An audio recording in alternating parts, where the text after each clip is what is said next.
झंडा लेके, सिपाही खुद भाजपा का झंडा लेके घुसा है। यह पूरा अरे सरकार की संलिप्तता से काम हो रहा है। घुसपैठिया बचाओ यात्रा जो उन्होंने बिहार में निकाली है, उसमें राहुल गांधी के स्वागत के मंच पर से नरेंद्र मोदी जी की स्वर्गीय माता जी के लिए अपशब्द बोलकर सबसे घृणित काम कांग्रेस के नेताओं ने। अगर मैं आरोप लगा रहा हूं प्रधानमंत्री पे हर रोज कि तुम वोट चोर हो, प्रधानमंत्री चुप क्यों है? मुद्दा विहीन विरोध की राजनीति, नकारात्मक राजनीति, घृणा की राजनीति श्री राहुल गांधी ने शुरू की है।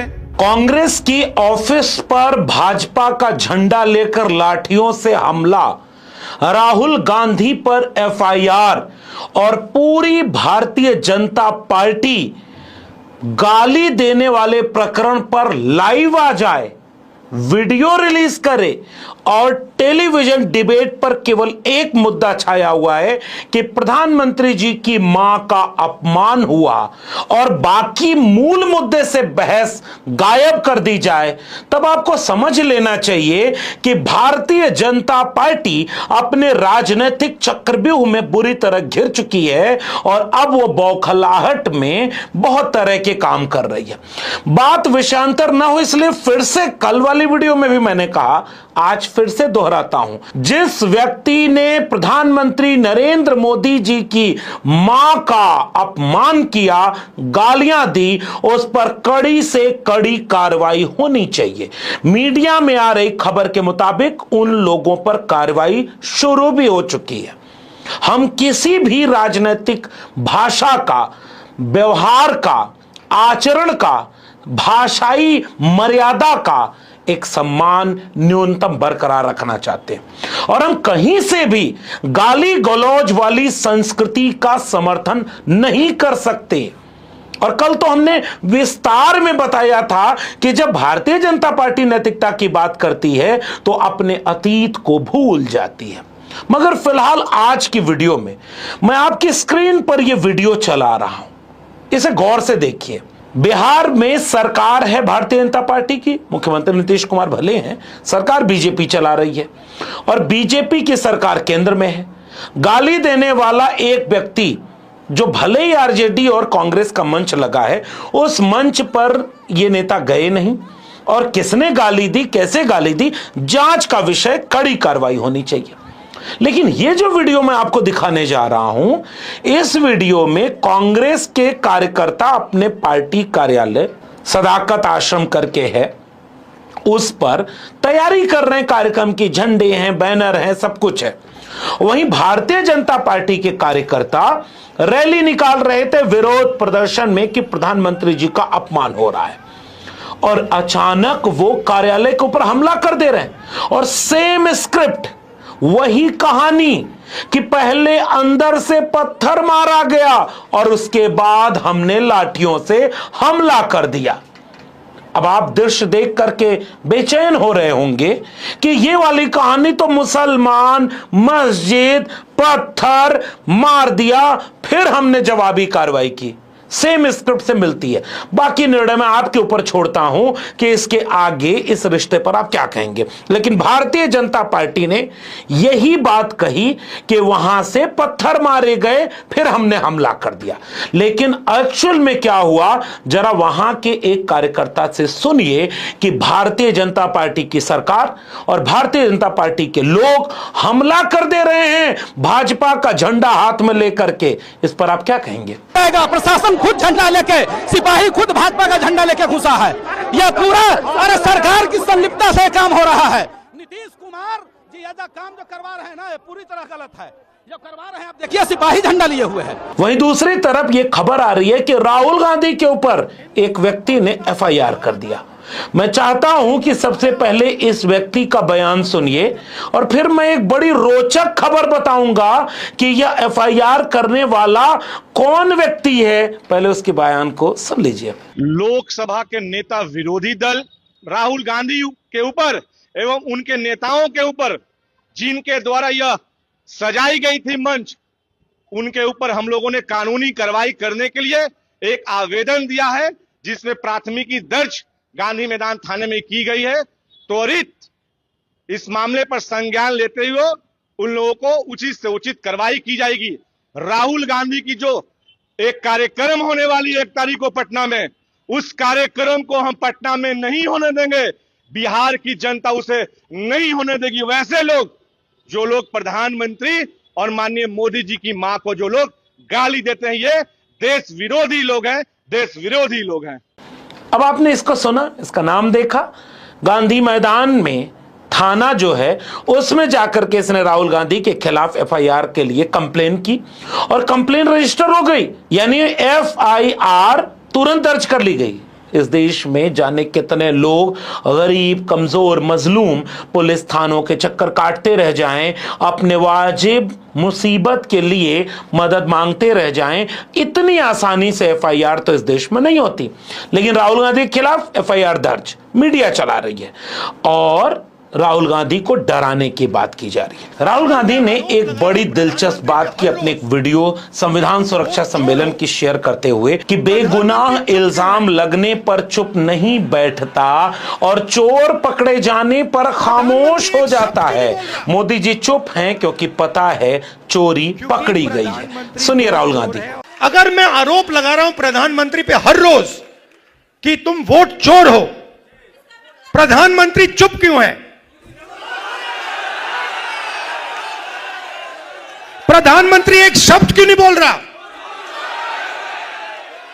क्योंकि प्रधानमंत्री वोट चोर है और वो जानता है कि हमने उसको पकड़ लिया है। मोदी जी, मैं आपको बता रहा हूं, मोदी जी डरे हुए हैं क्योंकि मोदी जी को बात समझ आ गई है कि अब चोरी पकड़ी गई है और अब वो भाग नहीं सकते हैं। और उसके बाद राहुल गांधी ने आज जब ये भारतीय जनता पार्टी ने हमला कर दिया तब उन्होंने ट्वीट किया और ट्वीट में लिखा कि सत्य और अहिंसा के आगे असत्य और हिंसा टिक ही नहीं सकते। मारो और तोड़ो, जितना मारना तोड़ना है। हम सत्य और संविधान की रक्षा करते रहेंगे। सत्यमेव जयते। यानी राहुल गांधी की तरफ से इशारा साफ है, मुद्दा भटकने नहीं देंगे और असली बात को कहते रहेंगे। अब उसके बाद आइए प्रधानमंत्री जी की मां का अपमान वाले सवाल पर। क्या आपने कांग्रेस पार्टी की तरफ से कोई बयान सुना कि जिसने प्रधानमंत्री नरेंद्र मोदी जी की मां का अपमान किया वो सही है? नहीं सुनेंगे, वो गलत है। किसी ने भी उसके समर्थन नहीं किया, भर्त्सना की, यहां तक कहा गया कि आप उसको गिरफ्तार करो। माफी भी उस शख्स ने मांग ली, चलो कार्रवाई होनी चाहिए। लेकिन बीजेपी की तरफ से पिछले 24 घंटे में क्या किया गया, वो सारे लोग मीडिया के सामने भेजे गए और आज मोर्चा संभाला खुद गृह मंत्री अमित शाह ने। और अमित शाह असम में बोलते हुए एकदम से भावनात्मक ट्विस्ट दे रहे हैं। प्रधानमंत्री जी की मां गुजर गई, मैं फिर से कह रहा हूं, मां का सम्मान हमेशा होना चाहिए। भले ही कोई अपनी राजनीति के लिए 2000 के नोट के लिए लाइन में लगा दे अपनी मां को, मैं फिर भी कह रहा हूं मां और बेटे का रिश्ता एक अलग है, वो सियासत के चश्मे से नहीं देखा जाना चाहिए। वो चाहे नरेंद्र मोदी जी की मां हो या हमारी मां हो, मां मां है। लेकिन भारतीय जनता पार्टी के अनगिनत सबूत हमने दिए हैं जिन्होंने मां को गालियां दी, महिलाओं के विरोध में क्या क्या किया, कल वाली वीडियो में मैंने विस्तार से बता दिया। फिलहाल मैं एक बात कहना चाहता हूं, गृह मंत्री अमित शाह इसे भावनात्मक ट्विस्ट दे रहे हैं। क्या सोनिया गांधी राहुल गांधी की मां नहीं है? क्या उनके खिलाफ इस बीजेपी के नेताओं ने अनगिनत बार अपमान करने का बात नहीं बोली? और अगर बात यह कही जाए कि जो इस दुनिया में नहीं है, तो जवाहरलाल नेहरू तो इस दुनिया में नहीं है, लेकिन नेहरू पर कितना अपमान, क्या क्या नहीं कहा गया। और नेताजी मुलायम सिंह यादव इस दुनिया में नहीं है। क्या बीजेपी सम्मान करती है? क्या करती है बीजेपी? इसको कहने की जरूरत नहीं है। अमित शाह ने मोर्चा संभाला सामने आकर के। पहले योगी आदित्यनाथ की बाइट देखिए, फिर बीजेपी के कई मुख्यमंत्रियों की बाइट देखिए, सांसदों की देखिए, नेताओं की देखिए, और उसके बाद गृह मंत्री अमित शाह को भी सुनिए। मगर मैं चाहता हूं कि गृह मंत्री अमित शाह ने घुसपैठिया बचाओ रैली कहकर के जो अपमान किया है, सबसे पहले इस बात को सुनिए कि असली बात क्या है। जैसे लग रहा है बीजेपी के हाथ में कोई मौका लग गया कि अब वोट चोरी का मुद्दा डाइवर्ट हो जाएगा। एक तो देश के प्रधानमंत्री, दूसरे उनकी मां जो गुजर गई हैं, अब उनका अपमान हुआ है तो राहुल गांधी पर अटैक करने का, तेजस्वी पर अटैक करने का, एसआईआर को सही बताने का, वोट चोरी से ध्यान भटकाने का अब इससे बेहतर मौका नहीं मिलेगा। यह बीजेपी की राजनीतिक तकनीक है। और इसीलिए देखिए, एक ही भाषण में गृह मंत्री अमित शाह जिसे घुसपैठिया बचाओ यात्रा कह रहे हैं, उसी में गालियों और अपमान करने का जिक्र कर रहे हैं। सुनिए अमित शाह को। ये घुसपैठिया बचाओ यात्रा जो उन्होंने बिहार में निकाली है, उसमें राहुल गांधी के स्वागत के मंच पर से नरेंद्र मोदी जी की स्वर्गीय माता जी के लिए अपशब्द बोलकर सबसे घृणित काम कांग्रेस के नेताओं ने किया है। पूरे देश की जनता को भी कहना चाहता हूं कि जिस प्रकार की राजनीति, मुद्दा विहीन विरोध की राजनीति, नकारात्मक राजनीति, घृणा की राजनीति श्री राहुल गांधी ने शुरू की है, वो हमारे सार्वजनिक जीवन को ऊंचाई नहीं देगी, गर्त में ले जाएगी। गृह मंत्री अमित शाह असम में जब बोल रहे थे तो आपको समझ में आ रहा था कि वह व्यक्ति घुसपैठिया बचाओ यात्रा कह रहा है जो पिछले कई वर्षों से देश का गृह मंत्री है, जो देश का दूसरे नंबर का सबसे ताकतवर व्यक्ति है, जो पहले बीजेपी का अध्यक्ष था, आज गृह मंत्री है। सरकार के 12वें साल चल रहे हैं और बिहार में 20 साल लगभग पूरे हो गए। फिर घुसपैठिए आए कहां से? घुसपैठिए कैसे आ गए? और यह बात गृह मंत्री जी को बोलनी चाहिए। घुसपैठिया बचाओ यात्रा कह करके वोटर अधिकार यात्रा के अपमान की कोशिश, क्या मतदाताओं के अपमान की कोशिश नहीं है? क्या लोकतंत्र के अपमान की कोशिश नहीं है? क्या संविधान के अपमान की कोशिश नहीं है? और दूसरी बात, अगर घुसपैठिए हैं तो 65 लाख वोटरों के जो नाम काटे गए हैं, उसमें वो कैटेगरी चुनाव आयोग ने क्यों नहीं बताई कि उस 65 लाख में कितने घुसपैठिए हैं? 65 हैं, 65,000 हैं या 65 लाख हैं? कितने घुसपैठिए हैं? और किसको बचाने के लिए वोटर अधिकार यात्रा को अपमानित कर रहे हैं गृह मंत्री अमित शाह? भाषा का सबक सिखाते सिखाते कहां जा रहे हैं गृह मंत्री जी?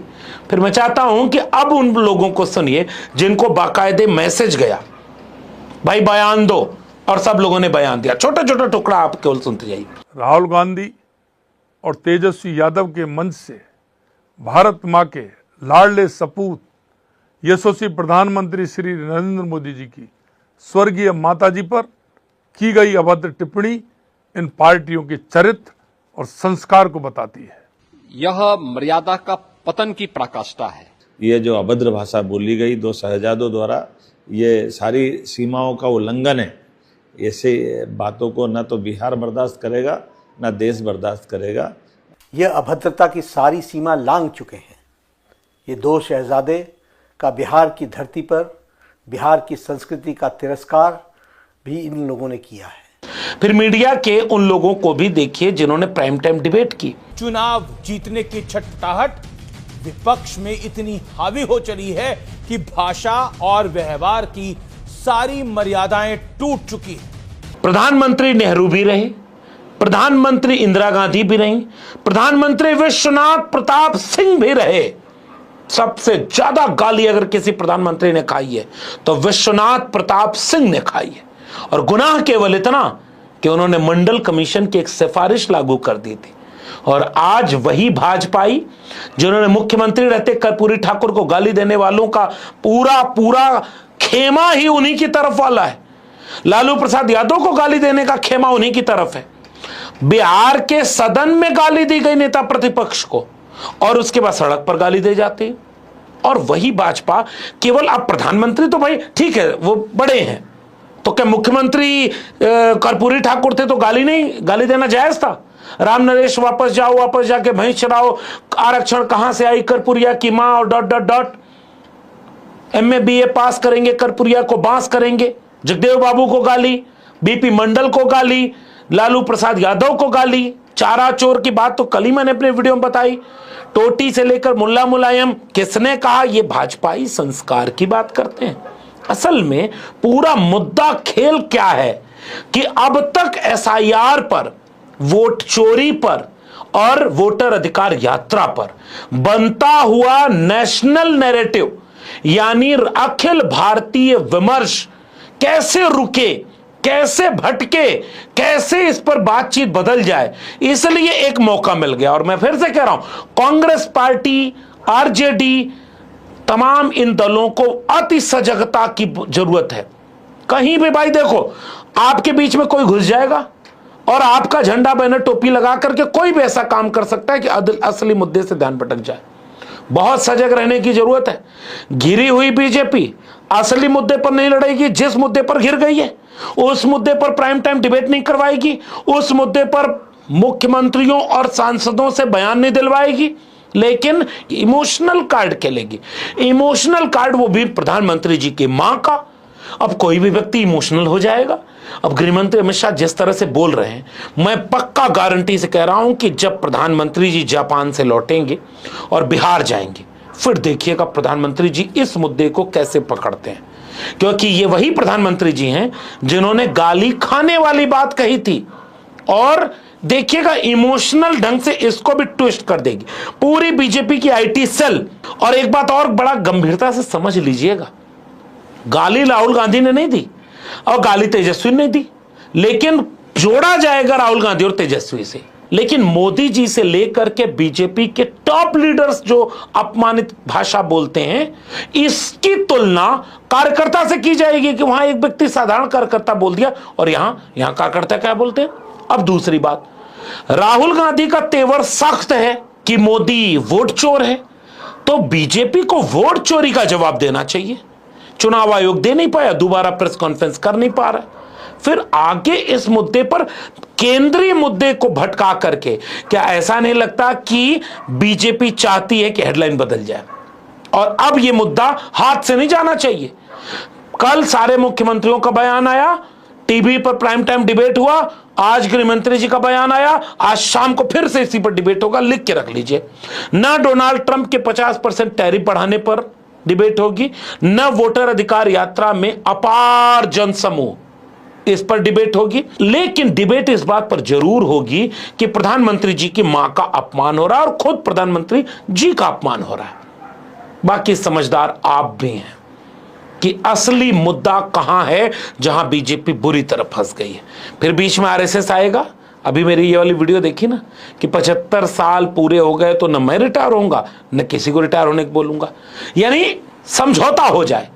और बीजेपी को बचाने के लिए आरएसएस भी आ जाएगा और बीजेपी को बचाने के लिए टीवी तो जान दिए हुए है। लेकिन जनता की अदालत में वोट चोरी के मुद्दे पर क्या भारतीय जनता पार्टी इस तरह की कोशिशों के बावजूद बच जाएगी? क्या बिहार चुनाव जीत जाएगी? क्या बिहार चुनाव को इमोशनल कार्ड खेल करके प्रधानमंत्री जी के अपमान और उनकी माता जी के अपमान से जोड़कर बीजेपी अब वह दाव चलना चाहती है कि वह असली मुद्दे से ध्यान भटका दे और जनता इमोशनल होकर के प्रधानमंत्री जी के हाँ में हाँ मिला दे, और अगली बार जब प्रधानमंत्री जी रैली करने जाएं तो ऐसे भावुक हो जाएं कि फिर रही सही कसर भी पूरी हो जाए।